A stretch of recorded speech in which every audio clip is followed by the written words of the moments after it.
सर्वोदय का विचार। चलिए ध्यान दीजिए, पहले खूब आराम से समझिए, फिर लिखने का काम होगा। गांधी सत्य के साथ मेरा प्रयोग पुस्तक लिखे, माई एक्सपेरिमेंट विथ ट्रुथ, और उस किताब में उन्होंने साफ लिखा कि हम किनसे कैसे प्रभावित हुए, कहां से क्या लिए। उसी में कहे कि हम अपने इनिशियल फेज में, शुरुआती चरण में ही दक्षिण अफ्रीका जब गए थे तो एक दिन ट्रेन में रात में यात्रा करना था, लंबी दूरी जानी थी, और ट्रेन में जब लंबी दूरी तक जा रहे थे तो सामने एक जो यात्री थे वो एक किताब पढ़ रहे थे, और वह किताब धीरे धीरे ऊपर करके थक गए, रख दिए और सो रहे थे। तो हम उनसे मांग लिए कि भाई तब तक हमको दे दीजिए, कुछ पढ़ते हैं। और आजकल तो मोबाइल है तो आदमी व्हाट्सएप, गेम, फेसबुक अपना पूरे रास्ते निकाल लेता है। पहले किताब, अखबार यही सब में पढ़ते थे, अब ये मांग के भी लोग पढ़ लेते थे कि देखे भाई कैसा है, फिर पढ़ रहे हैं। गांधी ने कहा अपनी पुस्तक में सत्य के साथ मेरा प्रयोग में कि किताब मांगे, मिल गया। मिलने के बाद जैसे जैसे पन्नों को उलट रहे थे हमारी नींदें समाप्त हो रही थी। पूरी रात मैं जग गया, किसी पेज को छोड़ने की इच्छा ही नहीं कर रहा था। इतना इंटरेस्टेड किताब मैंने अपने जीवन में कभी नहीं पढ़ा, और हमारे जीवन में सबसे ज्यादा अगर प्रभाव है तो उसी पुस्तक का, और उस पुस्तक का नाम है unto this last. Unto this last. अब देखो ये पुस्तक है, अब इसी पुस्तक में Gandhi ji, unto this last का मतलब है अंत वाले को भी, समाज में जो सबसे अंतिम में है उनको भी कुछ मिले। उस जमाने में पुस्तक लिखा गया अनटू द लास्ट, और अनटू दिस लास्ट ये पुस्तक के लेखक थे रस्किन। और गांधी को इतना ही से समझ लो कि इतना ज्यादा इस पुस्तक ने प्रभावित किया कि इन्होंने अनटू दिस लास्ट पुस्तक को स्पेशली गुजराती में अनुवाद किया, और इसका नाम सर्वोदय रखा। गुजराती में इस पुस्तक का अनुवाद सर्वोदय, इसी का नाम सर्वोदय। तो अब आप समझ सकते हो कि अनटू दिस लास्ट पुस्तक कितना प्रभावित किया होगा गांधी को। इस विचार से गांधी बहुत ज्यादा प्रभावित हुए। ये है क्या, थोड़ी बात को हम लोग समझे। तो सबसे पहले देखो, पूरे विश्व में पूंजीवाद के विचार चल रहे थे। 1917 आते आते एक नई विचार उमंग ले रहे थे जो समाजवाद थे। इसको मार्क्स ने लाया था, इसलिए इसको मार्क्सवाद कह रहे थे। किसी भी सिद्धांत में किसी वर्ग को उठाने की बात होती है, जैसे पूंजीवाद, यह एक विचार है। पूंजीवाद का मतलब पूंजीपतियों पर ध्यान देना। ये कहते हैं कि हर व्यक्ति को भगवान ने 24 घंटा दिया, कोई नाइंसाफी नहीं है। एक व्यक्ति भी बताए कि मुझे ईश्वर 23.5 ही घंटा देते हैं, सबको 24 घंटा। उसी में कोई व्यक्ति 16 घंटा मेहनत करता है, कोई 18 घंटा मेहनत करता है, कोई व्यक्ति 18 घंटा सोता है, और कोई 18 घंटा ताश खेलते रहता है, देवी स्थान पर बिता देता है। अलग अलग वैरायटी। अब हर व्यक्ति उसका अलग अलग उपयोग करने के कारण कोई मेहनत करके पूंजी कमा रहा है, कोई गरीब हो रहा है। तो पूंजीपतियों पर विशेष ध्यान देना सरकार का दायित्व बनता है, क्योंकि इसने ध्यान दिया है। इसीलिए सरकार हर जगह पूंजीपतियों को बढ़ावा दे, ताकि लोग पैसा कमाने का सोचे, पैसा कमाएं। और इसीलिए आप देखे होंगे पटना टू दिल्ली ट्रेन, सरकार क्या करती है, ट्रेन बनाते समय ख्याल रखती है कि हमारे अमीर आदमी को दिक्कत ना हो। 3 तरह की बोगी बनाती है, air condition bogie, sleeper bogie, general bogie. जान करके अगर 20 बोगी अगर लगाए हैं एसी स्लीपर का, तो एक बोगी जनरल का लगा देंगे पीछे। ड्राइवर भी दिल लगी करता है, देखता है कि यहाँ भीड़ है जनरल वाले का, तो खींच के और आगे बढ़ा लेता है, या पीछे ही छोड़ देता है ताकि लोग दौड़े, अरे बोगी आगे खींचा गया। ये बेचारे आदमी में जन्म लिए हैं, लेकिन बकरी और मुर्गी जैसा यात्रा करेंगे। आदमी जैसा इनको यात्रा नहीं है। ये टिकट काउंटर पे ही पूछा जाता है पैसा है, तो एकदम जितना मांगो गुड बाय। गर्मी में कंबल उड़ा के ले चलेंगे तुम्हें, एसी बोगी समझ लो, एसी बोगी गर्मी में भी कंबल उड़ा के ले जाएंगे, इतनी अच्छी व्यवस्था है। एक बोगी में गिन के 72 टिकट काटेंगे, सेकंड क्लास होगा तो और कम, फर्स्ट क्लास होगा तो और कम। जितने कमाओगे उतने हाई परिस्थिति में ले जाए। तुमको एकदम केबिन में भरा के लगेगा कि मेरा ही घर है, एकदम वैसे ले चलेंगे। क्यों? तुमने 24 घंटा का सही उपयोग किया है, नोट कमाया। और ऐसे लोग हम चाहते हैं।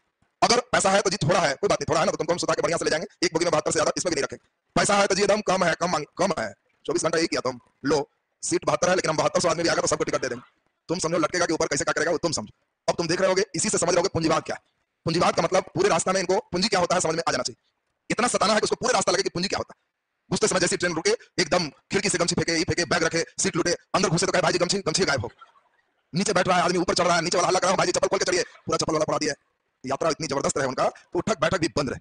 ये कहीं उठे भी तो 10 आदमी डांटे, क्या बार उठे बैठे चुपचाप, यहाँ हिलने का जगह नहीं है, इधर उधर करते रहता है। इसको पूरे रास्ते लगे कि वाह अब जो दिल्ली जाएंगे तो हम पैसा कमाएंगे, और ऐसा बोगी में नहीं आएंगे, वैसा में आएंगे, पूंजी पर ध्यान देंगे। तो पूंजीवाद, तो पूंजीवाद का मतलब क्या हुआ, अमीरों पर विशेष ध्यान। सरकार चाहती क्या है, किसको बढ़ाना, अमीरों को बढ़ाना, और ऐसी व्यवस्था को हम लोग क्या कहे, पूंजीवादी व्यवस्था कहे। मार्क्स इसी समय एक उल्टी व्यवस्था की सोच रखता है, और मार्क्स कहता है समाजवाद हो, पूरे समाज का एक अधिकार। सरकार उस पिता के समान हो जिनके 4 बेटे हैं, कोई ज्यादा कमाता है, कोई कम कमाता है, लेकिन पिता सब पर बराबर ध्यान। पिता की जिम्मेवारी है, ज्यादा कम कमाने से किसी पर मान अदर कम नहीं, कम भी कमाते हैं तो उतना ही दिल है जितना ज्यादा कमाने वाले। अब ये नहीं कि किसी पिता के 2 बेटे हैं और एक बेटा खूब कमाता है, एक कुछ नहीं कमाता, तो पिता एक वीआईपी पलंग अपने लिए रखे हैं, कमाने वाले के लिए भी पलंग रखे हैं, इसको नीचे सुताते हैं कि कमाता नहीं, तो क्या करेगा, कभी ना कभी विद्रोह करेगा। कोई नहीं रहेगा तो पलंग का पगड़ ढीला कर देगा, ये हमको सुनाई नहीं है तो इसको तोड़ देते हैं, गिरेगा, लोग अपने पैर टूटेगा, इसके मन में विद्रोही आएगा ना। सब पर बराबर ध्यान देगा तब वो गार्जियन हो। और इसी कारण से मार्क्स कहता है कि ईश्वर की तरह शासन करो। भगवान का शासन कितना अच्छा, भगवान ने हवा दिया है किसके लिए, सबके लिए। कहां भगवान भेदभाव किया है, कोई गरीब को सुना है कि अमीर के पास जाके बोल रहा है कि भाई जी थोड़ा छोड़िए हम भी खींचेंगे, ऐसा है क्या? नहीं है। जिसको जितना खींचना है यार खींचो, छोड़ना है छोड़ो, हम धीरे लेंगे, धीरे ले लो, आओ खींचेंगे खींच लो, कोई बात नहीं। देखो ईश्वर कितना बढ़िया शासन किया है। सूर्य कभी देखो कि सुबह सुबह कोई गरीब बाहर आया तो कहा खराब कर दिया, हटो ये गरीब का के लिए निकल गए। जिसको धूप लेना है आ जाओ, नहीं लेंगे जाएंगे तो चले जाओ। ईश्वर जैसा शासन करो, सब बराबर रहे। और मार्क्स का मानना था कि हम लोग से अच्छा जानवर है, कौवा है, पशु पक्षी। किसी कौवे को आप देख के बता सकते हो कौन कौवा अमीर है कौन गरीब? किसी कौवे को देखिए वो 4 तल्ला घोंसला है, रजिस्ट्री कराए हुए, 3 तल्ला किराया लगा के ऊपर रहता है और सब रेंट वसूल करके खाता है। ये आदमी कौन प्राणी हो गया? मार्क्स कहता है क्या क्या कर दिया है तुम, अमीर वर्ग गरीब वर्ग, ये क्या? ईश्वर सबको समान जन्म देते हैं, सारी प्रक्रियाएं जो अमीर के लिए है वही गरीब के लिए, कोई प्रक्रिया प्रोसेस में अंतर नहीं रखे हैं। ईश्वर की तरफ से कहां कोई अंतर? तो फिर हम लोग अमीरी गरीबी ऐसे वैसे क्यों किए? और इसीलिए मार्क्स कहता है कि इतना जल्दी सुधरेगा भी नहीं, वर्ग संघर्ष होना चाहिए। अमीर वर्ग और गरीब वर्ग में एक संघर्ष होनी चाहिए, लड़ाई होनी चाहिए। संख्या ज्यादा किसका है? गरीबों का, तो इस संख्या के बल पर इससे जीत जाएगा। और संख्या के बल पर जब जीतेगा तो इसकी सरकार बनेगी, और जब गरीब वर्ग की सरकार बनेगी तो उसकी जिम्मेवारी होगी पूंजीपतियों से सब धन छीन लेना और सब इन सभी में बांट देना, और सब में बराबर बांट देंगे तो एक ऐसा समाज बनेगा जो वर्ग विहीन समाज होगा। वर्ग विहीन का मतलब ना कोई अमीर वर्ग होगा ना कोई गरीब वर्ग होगा, सभी वर्ग बराबर होगा। और यह मार्क्स ने अपना सोच रखा। इसी से मिलता जुलता सोच रखा था रस्किन। रस्किन ने अपनी पुस्तक अनटू दिस लास्ट, जो पुस्तक सुन रहे हो, अनटू दिस लास्ट का मतलब है अंत वालों को भी, यही है, अंत वालों को भी, गरीब वालों को भी, ये लास्ट का होता है, उनको भी कुछ चाहिए, वो कहां जाएंगे। और गांधी जब वो किताब पढ़ने लगे तो लगा कि वाह जबरदस्त लिखे हैं, और ये पढ़ रहे थे कहां, दक्षिण अफ्रीका। जब वो भारत आए तो उन्होंने इस सर्वोदय की बात कही, लेकिन गांधी का सर्वोदय रस्किन के सर्वोदय से, मार्क्स के भी जो सर्वोदय है उससे और व्यवहारिक है और प्रैक्टिकल है। गांधी दूसरे थ्योरी देते हैं। अब आप सारे बच्चे समझ रहे होंगे सबसे पहले सर्वोदय है क्या। नाम से ही क्लियर है, सर्व और उदय, सभी का उदय सर्वोदय। किस जाति का, सभी जाति का। किस धर्म का, सभी धर्म का। किस राज्य का, सभी राज्य का। किस देश का, सभी देश का। सर्वोदय भारत का नहीं है, ये हमारे जो भारतीय धर्म का दर्शन है, इंडियन फिलॉसफी है, हमारे भारत का धर्म ही कहता है सर्वे भवन्तु सुखिनः, सर्वे भवन्तु सुखिनः, सर्वे सन्तु निरामया। सर्वे भवन्तु सुखिनः का मतलब सब सुखी रहो। हमारा धर्म कहता है वर्ल्ड के सब लोग सुख रहो, सब लोग निरोग रहो, किसी को रोग ना लगे। हमारा धर्म ये नहीं कहता है कि भारतीय संतु सुखिनः, बिहारी संतु निरामया, ऐसा है क्या, नहीं है। सर्वे शब्द सब की बात करता है, और यही सर्वे भवन्तु सुखिनः में सर्वोदय के विचार अंतर्निहित। गांधी ने अब जिस सर्वोदय की बात की, अब उसकी बात करते हैं। अब धीरे धीरे सर्वोदय का अर्थ आपने समझ गया, अब बातें समझो। गांधी कहते हैं सबका उदय। किसका, गरीब का उदय होना चाहिए कि अमीर का उदय होना चाहिए। सबका कैसे होगा। अगर समाजवाद की बात करें, मार्क्सवाद की बात करें, अनटू दिस लास्ट की बात करें, अंत वालों को भी, तो मार्क्स क्या कहते हैं, अमीरों से छीन के गरीबों में देना, ये समाजवाद। तो अब बताओ, इस सर्वोदय हुआ, अमीर सब छीन के इसका दे दिया, इनसे कहे कि सब के उदय हुआ। ये कहेगा कि मेरा पतन हुआ, कहां उदय हुआ, मेरा कहां उदय हुआ। हमारा 200 बीघा जमीन था, सब छीन के 1 बीघा है, 199 बीघा छीन लिया, तो हमारा उत्थान हुआ कि पतन हो, पतन हो। अब बताइए, उदय एक ही का ना होगा। अमीर को उठाओगे तो बेचारा गरीब चला जाएगा, और गरीब को उठाओगे तो अमीर चला जाएगा। ये दोनों का विकास कैसे हो सकता है। तो ये गांधी के सर्वोदय से दोनों का विकास हो सकता है। गांधी का सर्वोदय बड़ा प्रैक्टिकल है, और यही प्रैक्टिकल बात को समझना है। गांधी कहते हैं कि हमारा सर्वोदय मार्क्सवादी सर्वोदय से अलग। हम मार्क्स की बात नहीं करते। ये नहीं है कि जो मार्क्स कह रहे हैं कि हम वर्ग संघर्ष, यानी सब मजदूर उठो, जमींदार को मारो, जमीन छीनो, उसको इतना मारो को कहलाओ सब रजिस्ट्री कर देते हैं, और नहीं करता है तो उसका प्राण निकालो, जब वो मर जाए सब छीन लो, या सरकार जबरदस्ती छीन ले, उसको जेल में डाल दे, नहीं देता या जबरदस्ती कब्जा करे, समय बांट दे, यही उपाय हो। तो इसमें गांधी कहते हैं कि बिल्कुल गलत। हमारे सर्वोदय से तात्पर्य है गरीबों का भी उत्थान हो और अमीरों का भी उत्थान हो। सभी लोग गांधी से पूछे कि जी कैसे संभव है, कोई एक ही होगा, हंसना और मुंह फुलाना दोनों साथ साथ कैसे होगा। हंसेंगे तो फुला हुआ मुंह खत्म हो जाएगा, और मुंह फुलाए हुए है तो हंसी नहीं आएगी। ये तो आप कह रहे हैं दोनों का उत्थान, ये तो दोनों ट्राई मार ले। अब ध्यान दीजिए, दोनों का उत्थान बोलो, संभव है नहीं है। अब बात को समझिए, गांधी कहते हैं कि हम चाहते हैं अमीरों का भी उत्थान। कैसे, तो अमीर का उत्थान कैसे होगा। तो गांधी कहते हैं अमीर के पास तो धन है, उनको धन का उत्थान नहीं चाहिए, धन इसको चाहिए। अमीरों में नैतिकता का विकास होना चाहिए, अमीरों में आध्यात्मिकता का विकास होना चाहिए। ध्यान दीजिए, गांधी कहते हैं कि इसमें भी डेवलपमेंट हो, नैतिकता का और आध्यात्मिकता। ये क्या है भाई। तो गांधी कह रहे हैं कि अमीर व्यक्ति जो जमींदार है, उसको मार पीट के मत छीन, उसके पास धन है, समझदार है, उसको नैतिकता का ज्ञान दो, उसको समझाओ कि कुछ भी नहीं लेके जाना है, खाली हाथ आए और खाली हाथ जाना। आपके पास बहुत सारा जमीन है, 200-300 बीघा जमीन, तो उतना जमीन में आपका जो इच्छा करे वो गरीब के दान दे दीजिए। मारपीट के नहीं, मना क्यों, दान देगा तो अपने मिजाज से भी टाइट रहेगा और निकलेगा। हो सकता है 200 बीघा में 1 बीघा दान दे, कोई बात नहीं, 1 बीघा 199 है, लेकिन उसको नैतिकता का बोध कराना है कि संपत्ति का मालिक आप नहीं है। ये चीज उसको समझाना है। जिस दिन व्यक्ति समझ जाएगा कि हम किसी भी संपत्ति का मालिक नहीं है, हम केवल उस संपत्ति का केयर टेकर हैं, संरक्षक हैं। तुम्हें लगता है कि मकान मेरा है, मालिक है इस मकान का, लेकिन मरने के बाद जैसे ही लोग देखेंगे केवल तुम्हारा मकान तब तक है जब तक सांसें चल रही।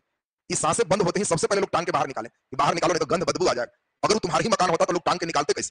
तुम केवल उसका केयर टेकर था, संरक्षक। और तुम्हें समझना होगा कि जितने जमीन के हम हैं, स्वयं को मालिक समझ रहे हैं, हमको समझना है कि इस जमीन के हम संरक्षक हैं, केयर टेकर।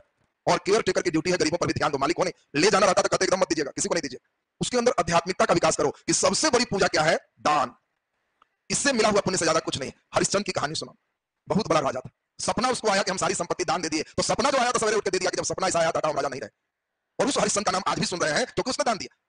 और वैसा वैसा कितने राजा था जो दान कुछ नहीं दिया, तो उमर गए, उनका नाम भी कोई नहीं जानता, लेके तो कोई नहीं गया। अब ये चीज जिस दिन उसको समझ में आएगा कि सबसे बड़ा पुण्य का काम क्या है, दान कर। हम किसी भी संपत्ति के मालिक नहीं है, हम संरक्षक हैं। और इस मामले में हो सकता है व्यक्ति 1 ही बीघा दान करे, कोई बात नहीं, कुछ समय के बाद मरेगा, फिर उसका बेटा के चार्ज करो कि आपके बाबा मत कहिए इतना पिताजी दानी थे, 1 बीघा दान दे दिए थे, 10 कट्ठा भी निकाले। इसी तरह 15 पीढ़ी 20 पीढ़ी आते आते वैसे ही दान खिंचवाते जाओगे तो इसका खिंचाएगा ना, और खिंचाएगा तो सबको मिलेगा। तो बिना मारपीट के गांधी का जो सर्वोदय है, एक मार्क्स के वर्ग संघर्ष के जो सर्वोदय की बात थी उसका उल्टा है। गांधी ने वर्ग संघर्ष के स्थान पर वर्ग समन्वय की बात किया। देखो टर्मिनोलॉजी पर ध्यान। गांधी कहते हैं अमीर वर्ग और गरीब वर्ग में एक समन्वय है, मारपीट नहीं, इसको चार्ज मत करो। मार्क्स से समझ समझाओ, दुनिया के मजदूर एक हो जाओ, तुम्हारे पास सिवाय बंधन खोने को कुछ नहीं, पाने को विश्व पड़ा है। मार्क्स गरीबों को समझाता था, अरे मजदूर एक हो जाओ, मारो अमीरों को, मर भी जाएगा तो तुम्हारे पास है क्या। अमीर मरेगा तो उसके यहाँ रोएगा लोग, यही साल एसी लगाए थे हवा नहीं खाए, उसके यहाँ सामान है, तुम्हारे पास क्या है जी, न ठीक से बेड है न ठीक से बर्तन है, तो मरेगा, तुम्हारे खोने को कुछ नहीं, तुम अगर पा लिया तो पूरा विश्व है। इस तरह का चार्जिंग मत करो, गरीब को समझाओ कि शांति से रहो, इन लोग का भी विकास हो रहा है, समझेंगे। जो कहते हैं मालिक मालिक कहो, धीरे धीरे देंगे, लेते जाओ, एक समय आएगा कि सब ठीक हो जाएगा और इसके लिए लड़ाई झगड़ा मारपीट की जरूरत नहीं है, संघर्ष की जरूरत नहीं है, समन्वय की जरूरत है। अब ये बताइए गांधी का सर्वोदय का मेन थीम समझ में आ रहा है कितना हाई फाई।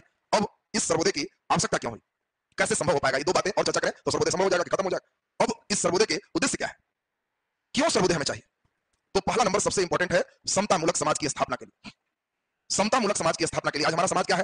तो आज हमारा समाज अमीर और गरीब में बटा हुआ है। आप किसी भी गांव में जाओगे तो 5 आदमी तक जमीन अच्छे खासे हैं, छठा से कट्ठा में बेचारा, 25वां आते आते काम खत्म। तो सिर्फ गिनती के कुछ लोगों के पास जमीन का संकेंद्रण है, तो कुछ लोग बहुत अमीर, कुछ लोग गरीब, तो समाज ऐसे काम नहीं चलेगा। एक भाई एकदम अमीर रहे, हेलीकॉप्टर से उड़े और अपना हेलीकॉप्टर रखे, और दूसरा के साइकिल रहे, तो ज्यादा दिन चलेगा? नहीं चलेगा। कई ऐसे उदाहरण, कई भाई है जो अपने को बढ़ गया, दूसरा भाई को नहीं पूछा तो धर के टिक दिया। ऐसा उदाहरण देखो प्रमोद महाजन ही, ज्यादा नहीं है, आपका एकदम रिसेंट एग्जांपल आपको दे। खुद प्रमोद महाजन खुद उठ गए, एकदम नेता पूरा बड़े, सब एकदम हाई फाई चले गए, भाई को एकदम नहीं पूछे। भाई देखा कि हम इतना गरीब, भाई हमारे इतना अमीर, कहा कि हमसे बर्दाश्त नहीं होगा, ले टिक दिया। कहा कि हमको मृत्युदंड होगा, वो सही है, लेकिन पैसा भाई से अच्छा दोनों जाएंगे। ये देखो शांति कभी नहीं हो सकती है जब तक समतामूलक समाज नहीं होगा। तो एक उदाहरण है, ऐसा ही भाई हमारे समाज के, और इस ऊंच नीच के भेद को हटाने के लिए हमारा समाज कैसा बनाना है? वर्ग विहीन समाज बनाना है। वर्ग विहीन समाज का मतलब क्या है? जहां ना तो कोई अमीर वर्ग हो, ना ही कोई गरीब, कोई ताव से नहीं बोले कि हम अमीर हैं, सब बराबर है। और ऐसा समाज जिस दिन बन जाएगा तो उस दिन आपको क्या लगता है, शांति सद्भाव घटेगा कि बढ़ जाएगा? जल्दी बोलिए, बढ़ेगा। ये शांति सद्भाव चिरस्थायी तभी हो सकता है जब समाज में ऊंच नीच का भेद न रहे, और ये सर्वोदय होने से शांति और सद्भाव में भी वृद्धि होगी। धीरे धीरे सरकार ट्रेन निकाल रही है कि भाई हमारा ट्रेन गरीब रथ, सब बोगी एक जैसा रहे। अभी में जो अंदर घुसेगा किसी को नहीं लगेगा कि जनरल है स्लीपर, सब एक जैसा रहे। ये क्या है? ये समाजवादी ट्रेन है, सर्वोदय की ट्रेन। तुम किसी पैसेंजर ट्रेन में यात्रा करते हो, मेट्रो ट्रेन में यात्रा करते हो, तो एकदम यहां से वहां तक जान के बोगी खुला रहता है कि आप खड़ा होकर देख लीजिए, सब एक है, ना कोई अमीर है ना कोई गरीब। तुम स्कूल में क्लास किए हो, स्कूल का ड्रेस दिया जाता है, ये ड्रेस क्यों है? ताकि छोटे बच्चे के मन में सर्वोदय रहे, उसके मन में प्रभाव नहीं पड़े कि उसके पापा अमीर है, 9 पैकेट वाला जींस मारे हुए, हमारे पापा गरीब है, हाफ पैंट में भेज दिए। सब एक ड्रेस में रहेगा, बच्चों के अंदर भेदभाव रहे ही नहीं कि यहाँ कोई अमीर है कोई गरीब है। छोटे बच्चे एक वर्गहीन समाज है, उसके उदाहरण है, ना कोई अमीर ना कोई गरीब, हमारा समाज वैसा। सर्वोदय का अर्थ आप लोग बिल्कुल समझ पा रहे होंगे। और ये शांति सद्भाव का डेवलपमेंट, समतामूलक समाज, एक ऐसी समाज की स्थापना जो वर्गहीन हो। वर्गहीन का मतलब ना कोई अमीर वर्ग हो ना कोई गरीब वर्ग हो, अमीरी गरीबी का कोई भेद ना। अब अगर इन उद्देश्यों को प्राप्त करना है तो गांधी कहते हैं कि 3 उपाय मेरे पास है, आप इस उद्देश्य को प्राप्त कर सकते हो। कैसे प्राप्त कर सकते हो? तो पहला नंबर है लोगों में आत्मनिग्रह, लोगों को समझाना होगा। आत्मनिग्रह लोगों के अंदर डेवलप करना होगा। आत्मनिग्रह का मतलब होता है त्याग। इसके लिए लोगों को इंद्रियों पर नियंत्रण रखना होगा। इंद्रियों पर नियंत्रण रखना होगा, उसे भौतिकवादी से आध्यात्मिक बनाना होगा, आध्यात्मिकता का विकास करना होगा। देखिए गांधी बहुत इंपॉर्टेंट बात कहते हैं कि हम आत्मनिग्रह करना लोगों को समझाएंगे। आत्मनिग्रह का मतलब त्याग की भावना। आप कई लोग रुपया जमा करके खुश होता है, कई लोग रुपया बांट के। समाज में दो आदमी को 1-1 लाख है तो कई लोग 1 लाख पूरे बांट के शांति से सोएगा, आज बहुत लोग को बांट, और कई लोग 1 लाख गोदरेज में ताला बंद करके कहेगा बंद कर लिया पूरा। दोनों वैरायटी रहे। अब ये दोनों वैरायटी जो देख रहे हैं, गांधी कहते हैं कि ये दोनों वैरायटी में अंतर क्या है? जो भौतिकवादी होंगे, जब तक व्यक्ति भौतिकवादी होगा, भौतिकवादी का मतलब है पदार्थों से लगाओ, इस दुनिया के चीजों से लगाओ, जो परिवर्तन हो रहा है उससे अपने आप को जोड़ना चाहेगा, तो वो व्यक्ति धन के पीछे रहेगा। लेकिन जिस व्यक्ति के अंदर आध्यात्मिकता का डेवलपमेंट हो जाएगा, जिसके अंदर कोई धर्म का कोई भेद, एकदम लगेगा कि हमें अंतिम लक्ष्य है स्वर्ग की प्राप्ति, नीचे के फेर में हम नहीं, तो वो व्यक्ति के अंदर त्याग आएगा। वो व्यक्ति धन दौलत के पीछे बहुत ज्यादा नहीं चलेगा। अब बताइए, एक व्यक्ति भौतिकवादी था, जो पैसा कमाता था गोदरेज में अपना एक अलमीरा खरीद के बंद करता, पूरा 2 नंबर पैसा कमा रहा था, 2 साल में गोदरेज भर गया। फिर नया गोदरेज लिया, फिर शुरू किया हाउसफुल, नया गोदरेज लिया, फिर शुरू किया हाउसफुल। धीरे धीरे उसकी ड्यूटी हो गई, 16-17 गोदरेज भरने के बाद नौकरी छोड़ दी, बहुत पैसा हो। जब नौकरी छोड़ दिया तो दिन भर क्या करे? मेन गेट बढ़िया मजबूत बनाया, ताला बताता है कि अंदर धन कितना। ताला हिफाजत नहीं करता, वो चोरों को इशारा करता है कि अंदर क्या है। जिसके यहाँ ताला ही नहीं है तो मतलब चोर भी समझ जाता है क्या जाओगे देखने, ताला इसका लिंक के बड़का ताला देखते ही चोर कहता है कि हाँ है, देख रहा है। डर बताता है ताला का साइज कैसा हो। तो वो व्यक्ति ताला को बड़ा कर दिया, मेन गेट बंद, और डेली एक ही काम करे, हर गोदरेज का पैसा गिन गिन के पूरा प्रसन्न, खूब खुश होता था कि हाँ पैसा है, कभी गोदरेज कभी पूरा गिने। अंतिम समय एक सच्ची घटना है, ये भौतिकवादी का एक बता रहा है, एक सच्ची घटना बता रहा है। एक लड़की हमें बताया जो खूब पैसा लेने वाले की कहानी बता रहे थे कि हमारे हाथ वैसे कमाया सर, ऐसे ऐसे की। जब उसका अंतिम समय आया, लगने लगा कि अब उठ बैठ नहीं कर रहा है, पैसा नहीं गिन रहा है, तो कहे कि डेली गोदरेज पकड़ के वो कसरत करने लगता। बाप रे बाप, क्या हुआ? सब यही रह जाएगा, सब यही रह जाएगा। वो सोच रहा था कि सब शिफ्ट ऊपर कैसे कर। तो जिस समय व्यक्ति को लगेगा कि इतना फुल गोदरेज से कितना लाख गुना ज्यादा सिकंदर के पास रहा, कई लोग के पास रहा, उनका तो रह गए, तो बाकी जाएगा का। अब जो टीवी हम लोग देखते हैं तो दिन भर भौतिकवादी बनाता है हम लोग प्रचार, जिसका प्रचार देखें, मोबाइल, गाड़ी, जब देखें क्रीम, कुछ साबुन, जो देखें ये वाला ले लेंगे, ये वाला ले लेंगे। जब ले लेंगे का मन में विचार आया तो होता है कि तब नोट चाहिए। अगर नौकरी बीपीएससी पास हो गया तो जैसी नौकरी लगेगा, घर में बड़ा टीवी रहेगा, दिन भर भौतिकवादी बनेगा, तो दिन भर लगेगा ये गाड़ी बड़ा जबरदस्त आया है और इसके लिए कितना दे रहा है, 50,000 80 दो। दिन भर ऐसा जुगाड़ किए, लाला के अपनी शौक, भौतिक वस्तुओं का शौक पूरा कर रहा है भौतिकवादी। गांधी कहते हैं कि जो व्यक्ति आध्यात्मिक हो जाए, केवल एक लाइन समझ लेगा, क्या लाए थे क्या लेके जाएंगे, एक लाइन समझ लेगा, लेके कुछ नहीं जाना है, हमें ऊपर का स्वर्ग पाना, तो उसके लिए पैसा इंपॉर्टेंट रहेगा ही। और व्यक्तियों के इंद्रियों पर नियंत्रण करना होगा। इस आत्मनिग्रह के बाद उन्होंने कहा कि हम जो अभी रखे हैं सर्वोदय का लक्ष्य, यह पाने के लिए 2 और तरीका मेरे पास है। एक तरीका तो ये, दूसरा है हम अमीरों को, भूमिपतियों को यह समझाएंगे कि आप जमीन के मालिक नहीं, केयर टेकर हैं, और आप भूदान करें। देखो बाद में यही विनोबा भावे गांधी के इसी सर्वोदय को बढ़ाने के लिए भूदान आंदोलन चला। तो गांधी ने समझाया कि अमीरों को समझाया जाएगा कि आप भूदान करें, जमीन दान करिए, इससे बड़ा कोई दान नहीं है। हम ये नहीं करेंगे उसको दे दीजिए। आप खुद गांव में घूम के देखिए कि सबसे ज्यादा गरीब कौन है, डिजर्व कौन कर रहा है, जिसका कोई नहीं है, एकदम नहीं कुछ है, आप उसी को कुछ दे दीजिए तो कुछ तो मिला। आपका कुछ घटा, धीरे धीरे लक्षण रहेगा तो लेवल बराबर आएगा, सर्वोदय होगा। हाँ, ये भी गांधी का है, आपको अगर इसमें भी भार पड़ रहा कि हम फलाना के कहे देंगे, वो तो उसका आदमी गांव में भी होता है, तो आप कोई बात नहीं है, आप ग्राम दान करें। देखो दोनों बात आपको समझाना है, भूदान भी ग्राम दान। ये ग्राम दान समझते हैं? ग्राम दान क्या हुआ? आपको लगता है कि हम जमीन किसी आदमी को नहीं देंगे, तो कोई बात नहीं, आप केवल कह दीजिए कि मेरे यहाँ 200 बीघा जमीन है, ये 10 बीघा जमीन हम खेती नहीं करते और ये गांव वाले को हम दान दे रहे हैं, जिसको आवश्यकता है 60 व्यक्ति 100 व्यक्ति लिस्ट बना के लाओ और 10 बीघा पर 100 व्यक्ति सब मिलकर खेती करो, जो उत्पादन होगा 100 मिलकर ले जाओ। ये खेत किसी का नहीं, गांव को दान दिया, ये ग्राम दान, तो इससे 100 व्यक्ति का कल्याण हो। ऐसा भी आप कर सकते हैं। तो ग्राम दान से, भूदान से, आत्मनिग्रह से, इन सभी चीज से हम सर्वोदय के लक्ष्य को प्राप्त कर सकते हैं। तो ये देखिए गांधी का सर्वोदय आपको हम इतना समझाए, तो अब तो हम समझते हैं कि सर्वोदय की बातें समझ में आ गई होगी आपको, क्लियर है ना सबका? अब सर्वोदय हम लोग पूरा इसको लिखेंगे और तब सर्वोदय लिखने के बाद फिर गांधी का तो अब लगता है राजनीति के एक ही विचार बच रहा है ना, राजनीति कंप्लीट हो जाएगा, तो फिर दूसरे चलेंगे, 3-4 दिन और चलेंगे गांधी, उसके बाद गांधी खत्म, तब नेहरू टैगोर, बाकी मान के चलिए 8 दिन 10 दिन में लगभग 10 घंटे का क्लास इसमें है। कुछ दिन आपका 2 से 3 घंटे का क्लास लेंगे तो उसमें आपका बहुत बढ़िया टाइम से खत्म हो जाएगा। अगर नहीं उसे टाइम बढ़ाना चाह रहे तो 10 दिन 1-1 घंटा वाला भी चलेगा, तब भी कोई दिक्कत नहीं। लिखिए इसमें गांधी के सर्वोदय नीचे लिख दें, सर्वोदय से तात्पर्य,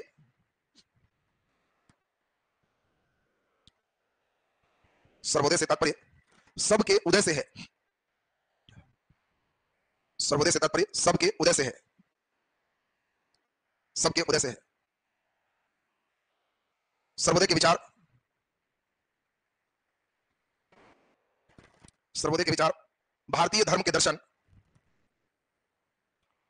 भारतीय धर्म के दर्शन, भारतीय धर्म के दर्शन, सर्वे भवन्तु सुखिनः, इन्वर्टेड कॉमा में कर दोगे, सर्वे भवन्तु सुखिनः, इन्वर्टेड कॉमा बंद, सर्वे भवन्तु सुखिनः में देखा जा सकता है, सर्वे भवन्तु सुखिनः में देखा जा सकता है, सुखिनः में देखा जा सकता है। महात्मा गांधी, महात्मा गांधी रस्किन, अंडरलाइन कर देना, रस्किन की पुस्तक, रस्किन की पुस्तक इन्वर्टेड कॉमा में अनटू दिस लास्ट, रस्किन की पुस्तक unto this last, unto this last से प्रभावित होकर, से प्रभावित होकर सर्वोदय के विचार प्रस्तुत किए,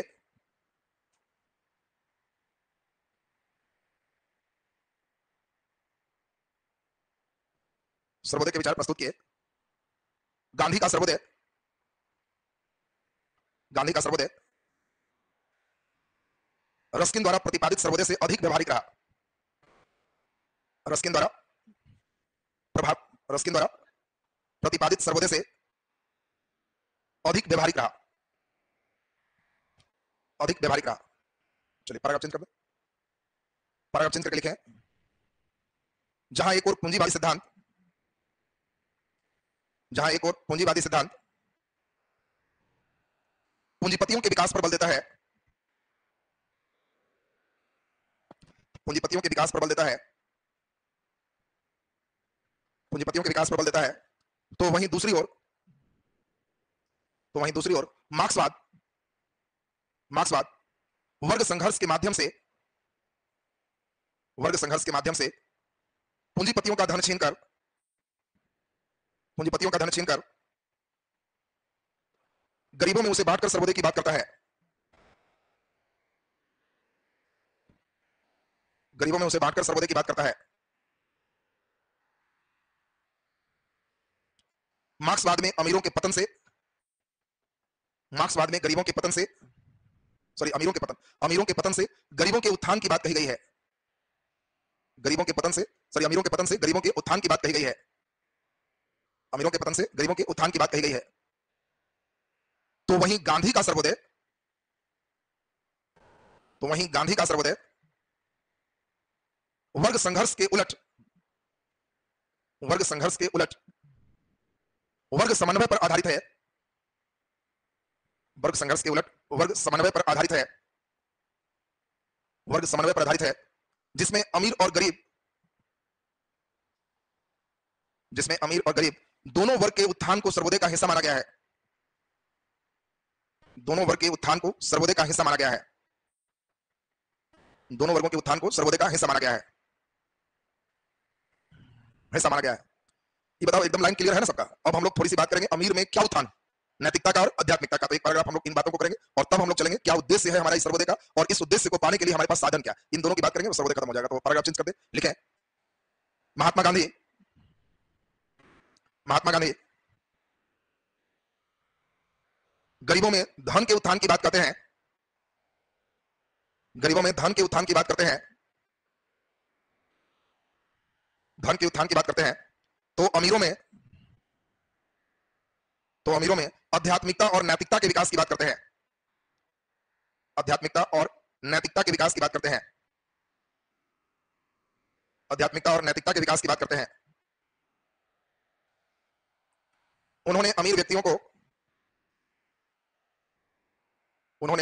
को यह समझाने पर विशेष बल दिया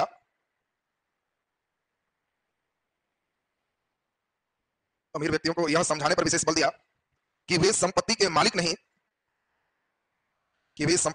नहीं, संरक्षक हैं। ये मालिक नहीं संरक्षक को अंडरलाइन कर देना। वे संपत्ति के मालिक नहीं संरक्षक हैं, संरक्षक हैं। उनके अंदर दान की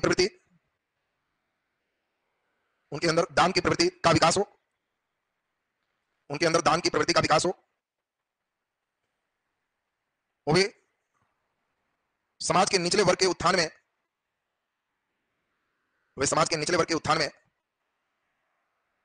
अपनी निचले वर्ग के उत्थान में स्वेच्छा से अपनी भागीदारी दे,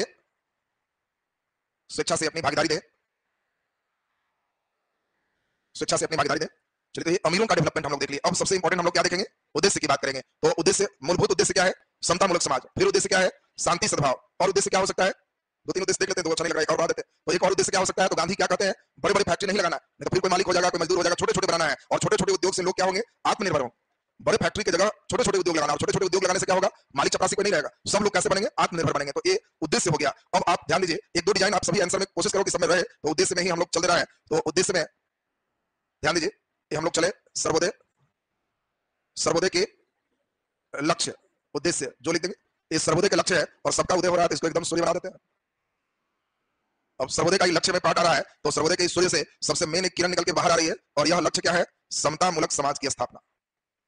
समतामूलक समाज, ये सबसे मेन लक्ष्य है। 120 डिग्री के एंगल पर अगर भाग जाए तो दूसरा लक्ष्य भी हमारा तैयार हो जाएगा, और 120 पर एक तीसरा लक्ष्य भी इसका तैयार कर देते हैं। तो चलिए, 3 लक्ष्य सर्वोदय के आ गया। दूसरा लक्ष्य में बोलो क्या आ जाएगा? समतामूलक के साथ क्या हुआ? समाज में शांति सद्भाव का विकास। और तीसरा लक्ष्य में हमारा क्या हो जाएगा? आत्मनिर्भरता का डेवलपमेंट, आत्मनिर्भरता का विकास। तो देखिए, ये हम लोग का सर्वोदय का लक्ष्य हो गया। तो 3 टारगेट हो गया। अगर 3 टारगेट को या तो ट्रायंगुलर शेप में भी दे सकते हैं, या तीनों को भी यहां भी वही सेम चीज कर सकते हैं। जल्दी इसके लक्ष्य को लिख दीजिए, और फिर तीनों एक साथ हम लोग चलेंगे।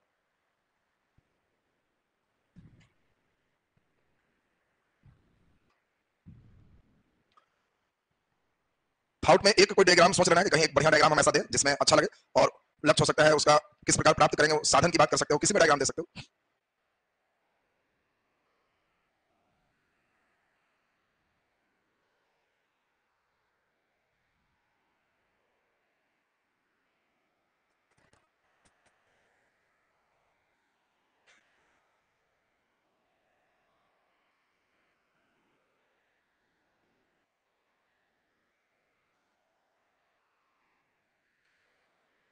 चलिए, नीचे डायग्राम के नीचे लिखे हैं, सर्वोदय का मूल लक्ष्य, सर्वोदय का मूल उद्देश्य, सर्वोदय का मूल उद्देश्य समाज में व्याप्त अमीरी गरीबी को मिटाकर, समाज में व्याप्त अमीरी गरीबी को मिटाकर, अमीरी गरीबी को मिटाकर समतामूलक समाज की स्थापना करना है। अमीरी गरीबी को मिटाकर समतामूलक समाज की स्थापना करना है, समतामूलक समाज की स्थापना करना है। इसके माध्यम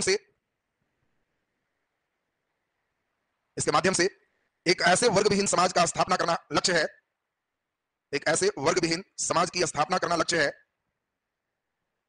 एक ऐसे वर्गविहीन समाज की स्थापना करना लक्ष्य है, स्थापना करना लक्ष्य है जिसमें न कोई अमीर वर्ग हो, जिसमें न कोई अमीर वर्ग हो और न ही कोई गरीब, जिसमें न कोई अमीर वर्ग हो और न ही कोई गरीब, न ही कोई गरीब। आर्थिक समानता वाले समाज, आर्थिक समानता वाले समाज में शांति और सद्भाव, में शांति और सद्भाव अधिक अस्थायी होते हैं, शांति और सद्भाव अधिक अस्थायी होते हैं, जिसे प्राप्त करना भी इसका उद्देश्य रखा गया, जिसे प्राप्त करना भी इसका उद्देश्य रखा गया। इसके माध्यम से बड़े बड़े उद्योग के स्थान पर इसके माध्यम से बड़े बड़े उद्योग के स्थान पर बड़े बड़े उद्योग के स्थान पर लघु और कुटीर उद्योग को बढ़ावा देकर लघु और कुटीर उद्योग को बढ़ावा देकर आत्मनिर्भर समाज बनाने का भी उद्देश्य निर्धारित किया गया। आत्मनिर्भर समाज बनाने का भी उद्देश्य निर्धारित किया गया। आत्मनिर्भर समाज बनाने का भी उद्देश्य निर्धारित किया गया। चलिए, ये था उद्देश्य। अब आएगा इन उद्देश्यों को पा कैसे सकते हैं? ग्राम दान से, भूदान से, और सबसे इंपॉर्टेंट क्या है? आत्मनिर्भर से। आत्मनिग्रह का मतलब क्या है? त्याग से। और इस चीज को हम लोग कहेंगे कि यह हमारा सर्वोदय का क्या है? साधन है, जिससे हम सर्वोदय प्राप्त कर सकते हैं। तो अब हम लोग अंतिम एक देख ले, 3 बात यहां पर चल रही है, तो 3 बात और एक चल देते हैं डायग्राम। यह हमारा चल रहा है सर्वोदय। सर्वोदय, ध्यान दीजिए, यहां पे हम लोग चले सर्वोदय की बात, और यहां पे सर्वोदय का साधन की बात चल रहा है। तो ध्यान दीजिए, सर्वोदय के मेन 3 साधन है। क्या क्या 3 साधन है? तो पहला साधन हम लोग देख रहे हैं, जिसका नाम क्या है? आत्मनिग्रह पर बल देना।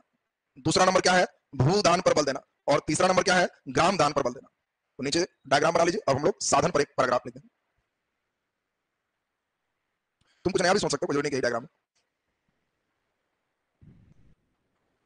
चिंतन वाले प्रश्न में नंबर बहुत जबरदस्त आएगा, लेकिन प्रोसेस बढ़िया होना चाहिए, लिखना अच्छा है, सिस्टमैटिक लिखना है, किसके बाद क्या लिखे, कुछ डायग्राम्स भी आपको देना है। क्योंकि चिंतन से जैसे गांधी जी किताब नहीं छोड़ पा रहे थे ना, वैसे जांचने वाला आंसर नहीं छोड़ पाता है कि बच्चा कहां क्या लिख रहा है।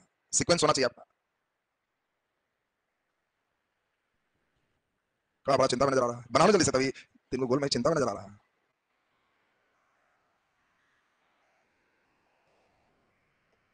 चलिए नीचे लिख दें, सर्वोदय के उद्देश्य की प्राप्ति के लिए, सर्वोदय के उद्देश्य की प्राप्ति के लिए, सर्वोदय के उद्देश्य की प्राप्ति के लिए सबसे प्रमुख साधन, सबसे प्रमुख साधन आत्मनिग्रह है। आत्मनिग्रह है, आत्मनिग्रह है, जिसमें व्यक्तियों के अंदर त्याग की भावना का विकास करना शामिल है। जिसमें व्यक्तियों के अंदर त्याग की भावना का विकास करना शामिल है।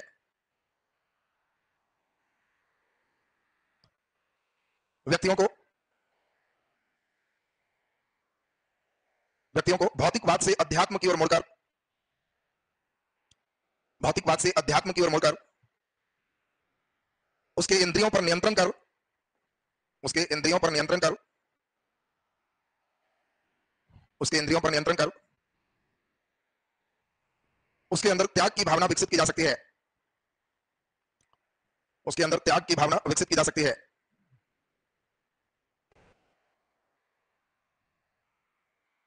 भूपतियों को भूमिहीनों के लिए, भूपतियों को भूमिहीनों के लिए भूदान और ग्राम दान, भूदान और ग्राम दान के लिए प्रेरित कर सर्वोदय के लक्ष्य को प्राप्त किया जा सकता है। सर्वोदय के लक्ष्य को प्राप्त किया जा सकता है।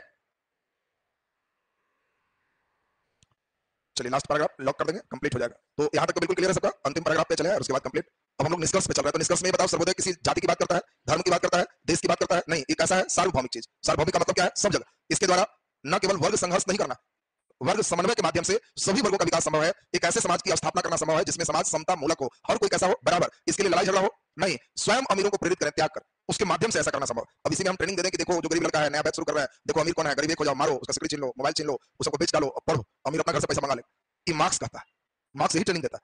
और गांधी कहते हैं कि तुम्हारे पास नहीं पैसा है तो कोई बात नहीं, अमीरों को चढ़ाओ, थोड़ा दोस्ती करो, उसको थोड़ा फुलाओ, भगवान की दया से आपको कोई कमी नहीं है। थोड़ा सा भी आप निकाल दीजिएगा तो आपके झारन झुरन से हम पढ़ लेंगे। आप थोड़ा कुछ त्याग कीजिए, इसी तरह थोड़ा थोड़ा मिला तो चाहे कुछ निकालेगा तो तुम्हारा कल्याण भी होगा, तुम्हारा भी उदय होगा। और वो व्यक्ति भी निकाल रहा है तो उसमें भी उदय है, नैतिकता का उदय है, आध्यात्मिकता का उदय है, उसका भी डेवलपमेंट है, और हर कोई विकसित होगा। इस सर्वोदय गांधी का। तो निष्कर्ष लिख दीजिए।